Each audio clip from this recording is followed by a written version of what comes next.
So over the last 2 days, it's been raining quite a bit. And right here we have 1 inch, and we dump that out.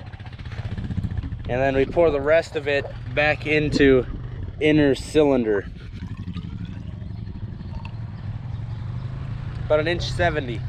And so it's been pretty wet the last few days, and it gives us a chance to go to our pastures and give any animals a shot from our dart gun if they have foot rot or pink eye or anything like that. So that's what we're going to be doing today.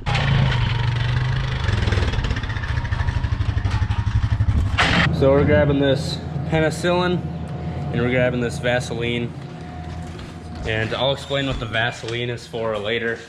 And we're also grabbing some LA 300, which we use quite a bit when we're treating sick animals. The dosage is different on these 2 different antibiotics, and so depending on how big the animal is, and that determines what size dart we use and what medicine we use. So I'll grab some drinks for the road. Oh, it's like 9 a.m. So we pull up to the first pasture, and we're gonna make a 10 cc dart of LA, just in case we get out there and we see a critter that that needs a dart. So the syringe has a smaller needle, and we stick it inside this other needle, and we fill it. After you shoot the animal with the dart, it triggers a spring that pushes the medicine into the critter, and then this red tip here towards the end dissolves, and that's what allows the dart to fall back out of the animal. After you put the medicine in the needle, we use this Vaseline to cover the holes. That way it doesn't run back out of the needle when we put the medicine in it. So then we clean the syringe out. We just put a little water in the cap of a bottle, suck it up, and then shoot it out.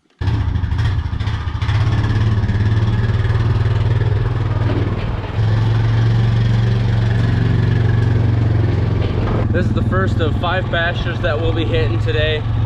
I think 2 other pastures have 20 pairs in them, and then the last 2 pastures after that will have 35 pair in each of them. Now we just kind of walk up on them. We try to be a little calm, that way they don't run away from us, or so we don't squirt them through a fence.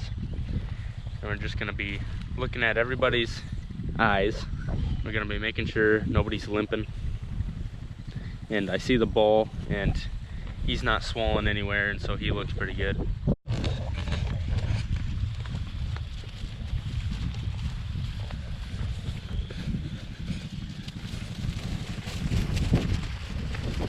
We didn't see anything wrong with this first group, which is pretty surprising because once it gets later in July and getting towards August, the flies get pretty bad. We usually start seeing a few cases of pink eye here and there. We did use a different vaccine this year that's supposed to protect it against 8 different strains of pink eye. And so that might be what the deal is going on here. And so it's pretty nice that we didn't have to use a dart, and they all look really healthy. You also might be wondering if I'm gonna shoot the gun today, and I'm gonna try not to, because if you've lived on a farm, grown up on a farm, as a son or a daughter, you know, if you mess up or if you break something, you're gonna get in trouble. But if I can make my dad shoot the gun, if he messes up, I won't get in trouble. So that's just a little strategery that I like to use, where I make him do it. That way I can protect my own butt. On to pasture number 2. So we just pulled up to the second pasture. It's one of our bigger ones. We got 35 pairs in a bowl out here, and there's a big stream running right through it just because it's been a wet year. Some years it's bone dry. And so we're gonna have to make sure, I can see they're on the south side, we're gonna have to make sure we don't spit them on the north side, because then we gotta leave this gate and go around to the north side because it's too deep to drive through with the 4-wheelers. We got the herd pretty rounded up right here, and I'm gonna go ahead of them a little bit. So there's plenty of feed, and there's no bad eyes. So we're gonna be headed on to the third pasture.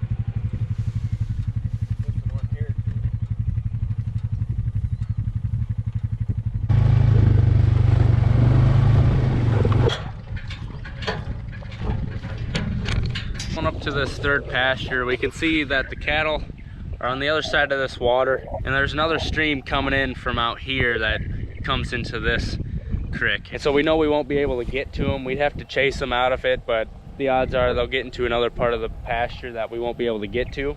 And we actually drove by these guys yesterday, and they're right up towards the fence. And so we were able to see the eyes, and we were able to see the bull. And so we know that all these cattle are in good shape.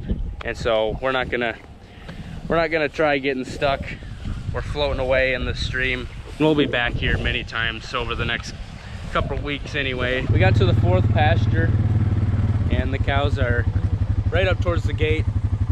They're starting to run to the trees, which kind of sucks because it'll be kind of hard to check them over if they get into the trees.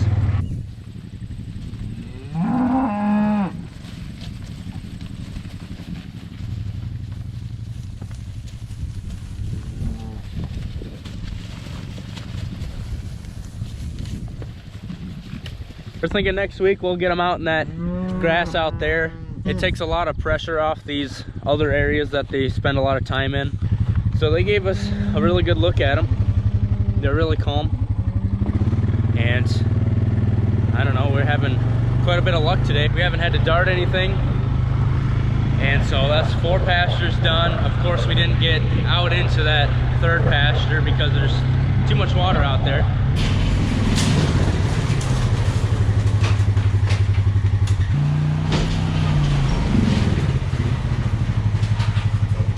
This pasture is right out back of our house, and so we're going through this feed lot. We don't have any cattle in here right now, but I did plant millet out here to keep the weeds down.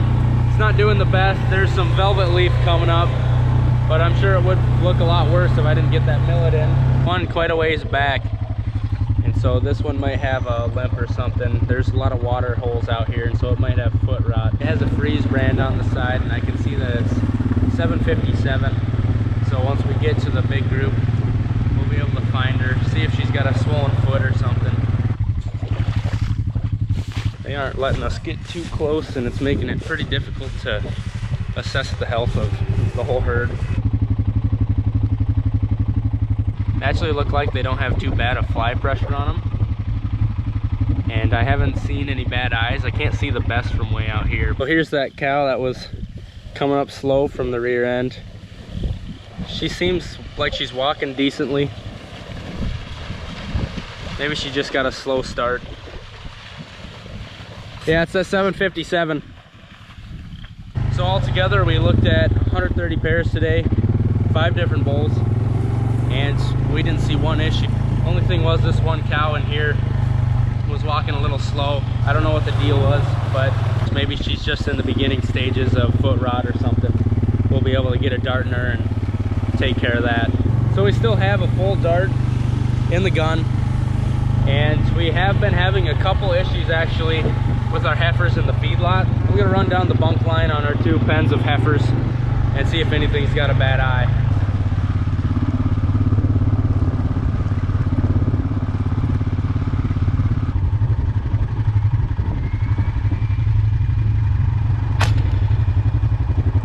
Found one. It was starting to do this a little, and so it was in the early stages, which was the best time to shoot it, and so that'll take care of it. It just had a little bit of pink eye. What happens is the flies start buzzing around their eyes, and they're vectors for pink eye, and they start drinking their eye drippings and whatnot, and then they transmit the pink eye to their eye, and so it usually just starts irritating, starts watering, and I could see it was watering, and it kept closing its eye. So I got a dart in it, and I didn't miss. Haven't missed yet. I'm probably 10 for 10, but you know, I'm pretty perfect. Driving by the bulls up front here, we can see that this one in the back has a bad eye, and so we'll give him a dart. And you might wonder what happens to these darts after they fall out of the animal, and they are made out of aluminum. And so basically they fall out and they just lay there. But in the pasture, we don't ever retrieve those because there's tall grass and they got a lot of area and it's hard to find. But in these feedlots, after we dart a couple, I always walk out and I try to find it, because if we don't pick it up, you know, it's a needle. Someone can lay on it or step on it and they might get a hole in themselves, and that opens them up for other infections. And also, when we're cleaning the lots, we might drive on it and put a hole in a tire. And so later today, I'll be walking out in that north lot, and I'll be walking out in this bull lot, and I'll retrieve these darts.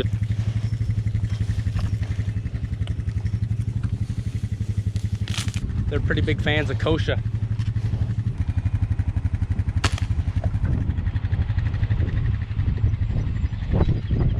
So we got all of our pastures looked at. All of our bulls are healthy. All of our calves and cows are healthy.